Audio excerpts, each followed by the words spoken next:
കൃഷിയെ സ്നേഹിക്കുന്ന എൻ്റെ നല്ല കൂട്ടുകാർക്കെല്ലാവർക്കും ഒരു നല്ല നമസ്കാരം പറഞ്ഞുകൊണ്ട് നമ്മളിന്ന് ഒരു പച്ചമുളകിൻ്റെ വിളവെടുപ്പാണ് കാണിക്കുന്നത്.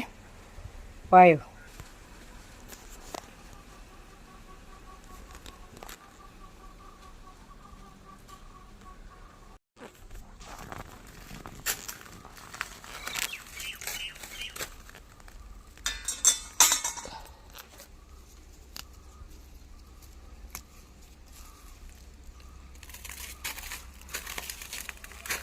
ഇതുണ്ടോ ഇത് ചീനി. ഇത് ആദ്യം ഒരു വിളവെടുപ്പ് കഴിഞ്ഞ് മൊത്തം ഇലയെല്ലാം അങ്ങോട്ട് എന്താ പറയുന്ന ഒരു കറുത്ത് നിറത്തി വന്ന് ചീനി പോയി എന്ന് ഞാൻ വിചാരിച്ചതാണ്. വേഗം തന്നെ ഞാൻ പച്ചമഞ്ഞളും അതുപോലെ തന്നെ കപ്പളത്തലയും പഴയം കഞ്ഞിവെള്ളവും ഒക്കെ കൂടെ പുളിച്ച കഞ്ഞിവെള്ളം ഒക്കെ കൂടി ചേർത്ത് നന്നായിട്ട് അങ്ങോട്ട് 2-3 ദിവസം അടുപ്പിച്ച് ഒഴിച്ചൊഴിച്ച് കൊടുത്തു. ഇപ്പോൾ അവന് ക്ഷീണമൊക്കെ മാറി നല്ല ഊർജ്ജസ്വലനായി ഇത് കണ്ടോ നിറച്ച് മുളകുമായിട്ട് നിൽക്കുകയാണ്. അപ്പം ഞാനിതെല്ലാം ഒന്ന് പറിച്ചെടുക്കാൻ വേണ്ടിയാണ് വന്നേക്കുന്നത്. അപ്പോൾ ഇതെല്ലാം ഒന്ന് പറിച്ചെടുത്തിട്ട് കാണിക്കാം കേട്ടോ. ഇതാ നമ്മൾ ഈ ഒരു ചീനിയുടെ മുളകെടുത്തപ്പം ഇതാ ഇത്ര മുളക് നമുക്ക് ഈ ഒരൊറ്റ ചീനിയിൽ നിന്ന് ഇത് മുളകൊക്കെ പറിച്ചെടുത്തിട്ട് അവനിപ്പോൾ ഇങ്ങനെ ചുമ്മാ നിൽക്കുവാണ്. ഇനി അവനിച്ചിരി നല്ല വളമൊക്കെ ഒഴിച്ചു കൊടുത്ത് നമുക്ക് വീണ്ടും അടുത്ത പൂവൊക്കെ വന്നു തുടങ്ങിയിട്ടുണ്ട്. കൂടുതൽ പൂവുണ്ടാകാനൊക്കെ ആയിട്ട് നമുക്ക് അവനിച്ചിരി വളമൊക്കെ ഒഴിച്ചു കൊടുക്കണം. അതിന് മുമ്പായിട്ട് 1-2 ചീനിയിലും കൂടെ മുളക് പറിച്ചെടുക്കാനുണ്ട്. അതുകൂടെ എടുത്തിട്ട് കാണിക്കാം കേട്ടോ. അടുത്തത് ഇതാണേ. ഇത് കണ്ടോ ഇതെല്ലാം ഞാൻ ഇടയ്ക്കിടയ്ക്ക് ഇങ്ങനെ ഓടി വന്ന് കുറേശ്ശെ പറിച്ചുകൊണ്ട് പോകും. എന്നാലും ഇതേലും ഇത് കണ്ടോ ധാരാളം മുളകുണ്ട് ഉണ്ടാകുന്നുണ്ട്. ഇത് ഒരു കുഞ്ഞ് ചെടിച്ചട്ടിക്കകത്താണ് ഇത് നിൽക്കുന്നത് കേട്ടോ.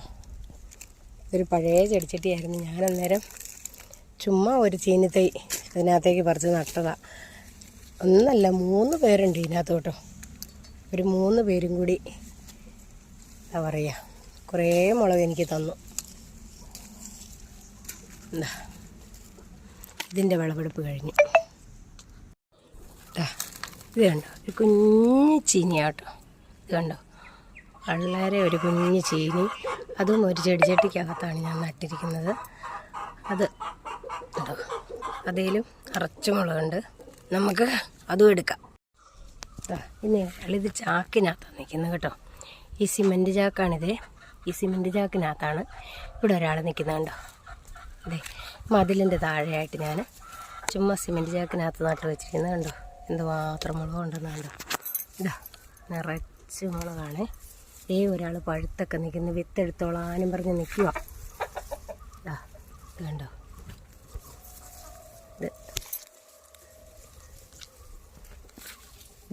ഇതെല്ലാം നമുക്കിപ്പോൾ പറിച്ചെടുക്കാം.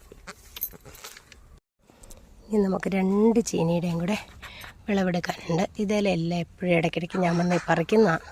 അതുകൊണ്ട് ഒരുപാടൊന്നുമില്ല, കുറച്ച് പഴുത്ത് നിൽക്കുന്നതേ ഉള്ളൂ. ഇത് കണ്ട ഇത് മണ്ണി നിൽക്കുന്നതാണ്. പക്ഷേ അതിന് വെള്ളം മതിയാവുന്നില്ലെന്ന് തോന്നുന്നു. അതുകൊണ്ട് അതിനൊരു വാട്ടമൊക്കെ ഉണ്ട്. അതോ ഇനി വേരിൻ്റെ എന്തെങ്കിലും പ്രശ്നമാണോ എന്നറിയില്ല, നോക്കണം. ഇത് കണ്ടോ ഇത്ര മുളക് നമുക്ക് കിട്ടി. നമ്മുടെ ആവശ്യങ്ങൾക്കെടുത്തതിന് ശേഷം ഇപ്പം ഒന്നിച്ച് പറിച്ചെടുത്തതാണ് ഇത്രയും മുളക്. 1 കിലോ മുളക് എന്തായാലും ഇതുണ്ട്. ഇത് നമുക്ക് നമ്മുടെ ആവശ്യത്തിനുള്ള എല്ലാ സാധനങ്ങളും നമ്മുടെ പറമ്പിലോ നമ്മുടെ ചെടിച്ചട്ടിക്കകത്തോ സിമൻറ്റ് ചാക്കിലോ സ്ഥലമില്ലാത്തവർക്ക് എങ്ങനെയെങ്കിലും ഉള്ള സ്ഥലത്ത് മുറ്റത്താണേലും അഡ്ജസ്റ്റ് ചെയ്ത് നമുക്ക് നമ്മുടെ ആവശ്യത്തിനുള്ള ഓരോ കൂട്ടം പച്ചക്കറിയും ഉണ്ടാക്കാൻ പറ്റും. ഒരു വിഷവുമില്ല. നമ്മളിതിന് മരുന്നടിച്ച് കൊടുക്കുന്നത് ഞാൻ പറഞ്ഞു മുമ്പേ കഞ്ഞിവെള്ളവും അതായത് 2 ദിവസം പഴക്കമുള്ള അല്ലെങ്കിൽ 2-3 ദിവസം പഴക്കമുള്ള കഞ്ഞിവെള്ളവും അതിനകത്ത് ചിലപ്പോൾ ശകലം ചാരം ചേർക്കും, കുറച്ച് മഞ്ഞപ്പൊടി ചേർക്കും. ഇതെല്ലാം കൂടെ കൈകൊണ്ടാണ് കോരി ഞാൻ തളിച്ച് കൊടുക്കുന്നത് കേട്ടോ. സ്പ്രെയറുണ്ട്, എന്നാലും ചീനിക്ക് വേണ്ടിയിട്ട് എടുക്കുമ്പോൾ ആ ചാരത്തിൻ്റെയൊക്കെ ഇച്ചിരി നിന്നോട്ടെ എന്നോർത്തുകൊണ്ട് ഞാൻ കൈകൊണ്ട് കോരി തളിച്ച് കൊടുക്കും. ഇലയൊക്കെ മുരടിക്കാൻ തുടങ്ങുമ്പോൾ തന്നെ എന്തായാലും നമുക്ക് ആവശ്യത്തിനുള്ള മുളക് നമുക്ക് ഇപ്രാവശ്യവും കിട്ടിയിട്ടുണ്ട്.